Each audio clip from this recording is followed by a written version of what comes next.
ദൈവമാണു നമ്മുടെ അഭയവും ശക്തിയും. കഷ്ടതകളിൽ അവിടുന്ന്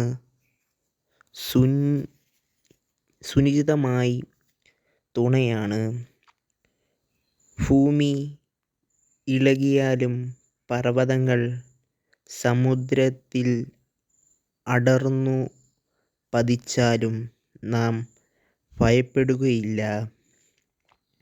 ജലം പതഞ്ഞുയർന്നാലും അതിൻ്റെ പ്രകമ്പനം കൊണ്ടു പർവ്വതങ്ങൾ വിറകൊണ്ടാലും നാം ഭയപ്പെടുകയില്ല.